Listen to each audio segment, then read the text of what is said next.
After the defeat of Queen Tuta in 229 BCE, Rome began establishing its influence over Illyria, transforming the once powerful kingdom into a vassal state. The Illyrian tribes, known for their independence and warrior spirit, struggled under Roman authority. Initially, Rome allowed some degree of self-governance, but local leaders had to answer to Roman officials and pay heavy taxes. This uneasy balance, however, did not last long. As the Roman Republic tightened its grip on the region, resentment began to simmer. One of the primary reasons for Illyrian discontent was the imposition of new taxes and trade restrictions. Many Illyrians had relied on maritime trade and some on piracy to support their livelihoods. The Roman administration curtailed these activities, enforcing strict control over coastal cities and trade routes. For the inland tribes, Roman demands for agricultural produce further strained resources, leading to food shortages and growing frustration. Another source of tension was the forced recruitment of Illyrian men into the Roman army. While some found honor in military service, others resented being taken far from their homes to fight in distant Roman wars. The loss of young warriors weakened local communities and disrupted the traditional social order. Additionally, Roman officials often replaced local leaders with loyal Roman-friendly governors, eroding the authority of tribal chieftains. The seeds of rebellion were sown in this climate of dissatisfaction and hardship. Across the Illyrian tribes, rumors spread that Rome could be challenged. Small acts of defiance, refusing to pay taxes, harboring pirates, or resisting conscription began to occur more frequently. While these acts seemed isolated at first, they were signs of deeper unrest. It would not be long before the Illyrians decided to rise against Roman control in one of the most significant rebellions of the ancient world. In 6 CE, the long-standing tensions between the Illyrians and their Roman overlords erupted into open rebellion. The Great Illyrian Revolt, also known as the Bellum Battonianum, began when two powerful Illyrian leaders, Bato the Deciate and Bato the Brutian, united their tribes to challenge Roman dominance. The revolt spread like wildfire, with other Illyrian and Pannonian tribes joining the uprising. For the first time in decades, the fragmented tribes stood united against a common enemy. The revolt's timing was strategic. At the time, Rome was preoccupied with conflicts on multiple fronts, particularly along the northern frontier with the Germanic tribes.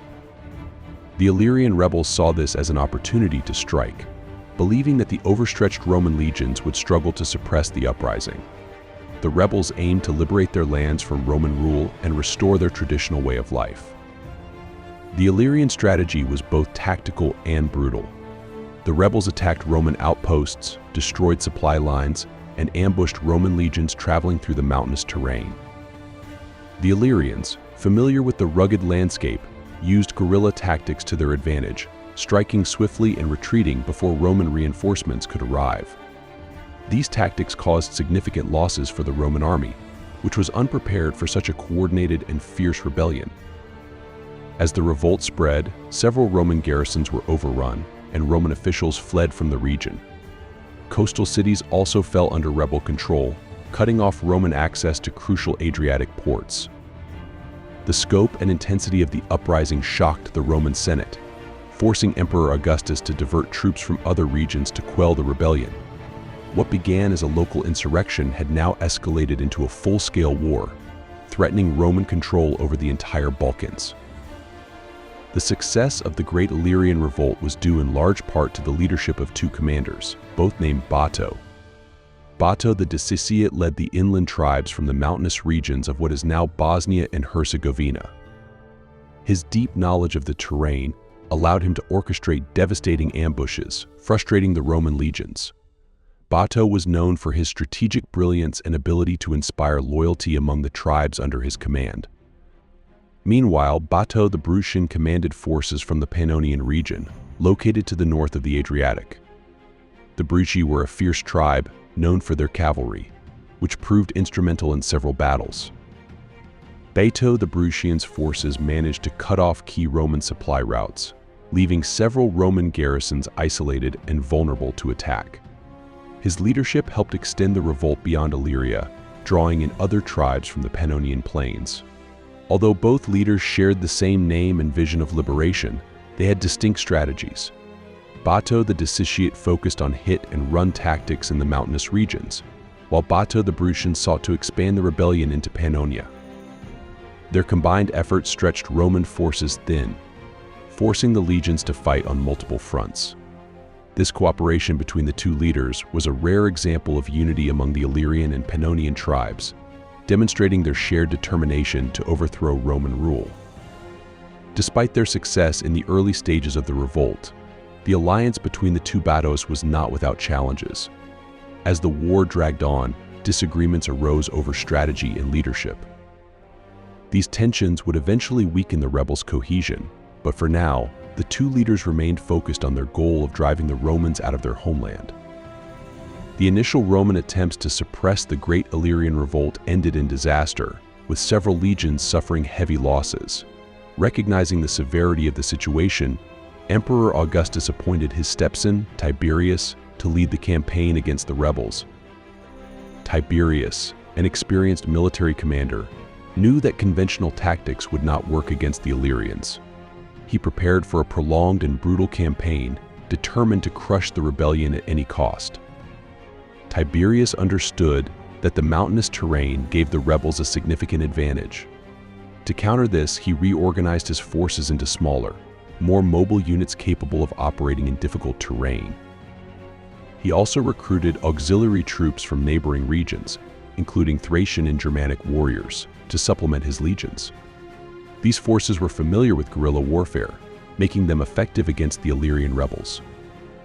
The Roman strategy focused on isolating rebel strongholds and cutting off their supply lines. Tiberius avoided large-scale battles, instead opting for a war of attrition. Roman forces systematically recaptured key cities and ports, depriving the rebels of resources and reinforcements.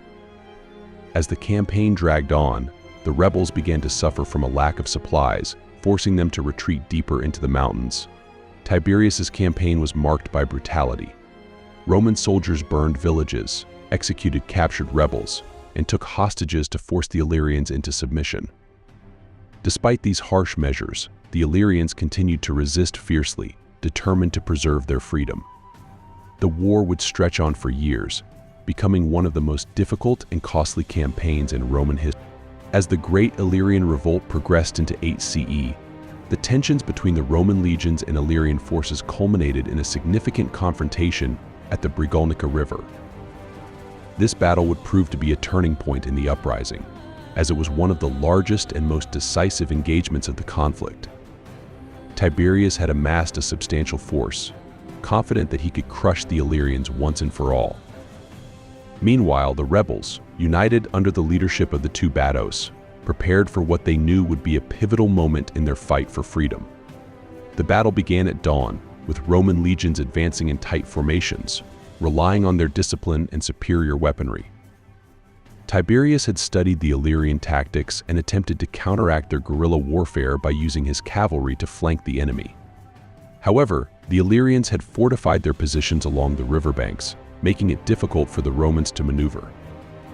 As the legions clashed with the Illyrian warriors, the sound of metal clashing echoed through the valleys, mixing with the war cries of both sides. Despite being outnumbered, the Illyrian forces fought with incredible tenacity. They utilized their intimate knowledge of the terrain, launching surprise attacks and quickly retreating before the Romans could regroup. Bato the Dissitiate and Bato the Brutian coordinated their forces, moving seamlessly between skirmishes and engaging in brutal hand-to-hand combat. The river became a battleground of valor and desperation, with both sides suffering heavy casualties. As the day wore on, the Roman forces began to feel the strain.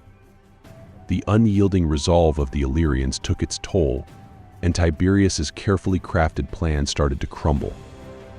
Despite their superior numbers and training, the Romans struggled to maintain their formation amidst the chaos of the battlefield. The Illyrian warriors, driven by their desire for freedom and homeland, fought with a fervor that caught the Romans off guard. In a crucial moment, the Illyrians launched a counteroffensive, pushing the Romans back and claiming victory at the Brigolnica River. The victory at the Brigolnica River marked a profound moment for the Illyrian people. News of the triumph spread rapidly, reigniting the spirits of those who had been hesitant to join the revolt. The Illyrian tribes, once divided and fragmented, began to unite more firmly under the banner of resistance. The leaders, Bato the Dissitiate and Bato the Brucian, became symbols of hope and tenacity, inspiring both warriors and civilians to rally together against the Roman threat. Following their victory, the Illyrians seized the opportunity to consolidate their gains. They launched a series of counterattacks on Roman outposts and began reclaiming territories lost earlier in the conflict. The once feared Roman garrisons were now on the defensive, with many soldiers demoralized after witnessing their comrades fall at the hands of the tenacious Illyrian fighters. The Romans had underestimated the Illyrians' resolve, and the tide of the rebellion had now turned in favor of the native population. The Illyrian unity was not without its challenges, however. Different tribes had distinct traditions, leaders, and grievances, and there were moments of tension between the various factions. Bato the Dissitiate focused on securing the loyalty of the mountain tribes, while Bato the Brucian emphasized the importance of maintaining support from the Pannonian tribes. Navigating these internal dynamics required skillful diplomacy, and the two leaders worked tirelessly to ensure that their shared goal remained paramount. As the rebellion gained momentum, the Romans faced increasing pressure to respond decisively. Tiberius, stung by defeat, sent requests for reinforcements back to Rome. The Senate realized that the conflict could have far-reaching implications for their control over the entire Balkan region. The Illyrian revolt had not only challenged Roman authority but also signaled to other provinces that resistance against Rome was possible. This awareness of the rebellion's impact on the wider empire heightened Roman determination to quell the uprising once and for all. In response to the growing Illyrian resistance and the pivotal defeat at the Brigolnica River, Tiberius sought to reorganize and strengthen his forces. Reinforcements arrived from various provinces, bolstering the Roman legions. Tiberius, now more determined than ever, initiated a comprehensive counteroffensive aimed at reclaiming lost territory and dismantling the unity of the Illyrian tribes. He knew that the key to restoring Roman control lay in breaking the morale and cohesion of the rebel forces. Tiberius's strategy focused on a coordinated assault. He deployed his legions to launch simultaneous attacks on multiple fronts, targeting key strongholds across Illyria. His troops were instructed to engage in scorched earth tactics, destroying villages and resources to deprive the Illyrians of support. As Roman legions marched through the countryside, the sounds of destruction accompanied them, instilling fear among the local population. Tiberius aimed to create an atmosphere of terror that would discourage any further resistance.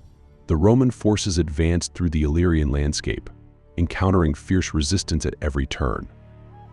Many Illyrians had fortified their positions in anticipation of the Roman counteroffensive. The Illyrians, drawing upon their fierce warrior culture, utilized guerrilla tactics to ambush the Romans, disrupting their supply lines and communications. The mountainous terrain once again played to their advantage, allowing them to strike swiftly and retreat into the hills, evading the Roman legions. Despite the Illyrians' valiant efforts, Tiberius's relentless campaign slowly began to wear them down. The Roman forces started to reclaim territories, capturing key cities and outposts one by one. The Illyrian leaders realized that they needed a new strategy to counteract the Roman onslaught and maintain their momentum. Bato the Dissitiate and Bato the Brucian convened a council of tribal leaders to discuss their next steps. The war was escalating, and they knew that unity and innovative tactics would be critical to their survival. After years of fierce fighting, the Illyrian revolt began to falter under the combined pressure of Tiberius's campaign and internal divisions among the rebel leaders. As the Roman legions advanced deeper into Illyrian territory, the hopes of a unified resistance started to wane. The capture of strategic strongholds severely diminished the Illyrians' ability to regroup and launch coordinated attacks. Moreover, the heavy toll of war weighed down both the Illyrian warriors and their civilian populations, leading to increased discontent among the ranks. Realizing the gravity of the situation, Bato the Dissitiate and Bato the Brucian held a series of emergency councils with tribal leaders. It became clear that without a change in tactics, the rebellion faced imminent defeat. The Illyrians discussed various options, from continuing to fight to seeking a negotiated peace with Rome. There were growing voices advocating for diplomacy, as many warriors recognized that the cost of further conflict would only lead to more suffering for their people. Eventually, Bato the Decisiate made the difficult decision to seek peace negotiations with the Romans. After much deliberation, he dispatched envoys to Tiberius, proposing a ceasefire and discussions on terms for peace. Tiberius, eager to restore stability in the region and consolidate Roman control, agreed to enter negotiations. The talks were tense, as both sides had suffered significant losses and bore deep grievances from the conflict. However, there was a mutual recognition that continued fighting would lead to further devastation. The resulting peace treaty marked the end of the Great Illyrian Revolt. While it recognized some level of autonomy for the Illyrian tribes, it ultimately reaffirmed Roman authority over the region. The Illyrians were required to pay tribute and abide by Roman laws, but they retained a degree of self-governance that allowed them to manage their internal affairs. The agreement, while far from perfect, provided a temporary respite from the bloodshed and allowed the Illyrians to rebuild their lives under the watchful eye of Roman rule.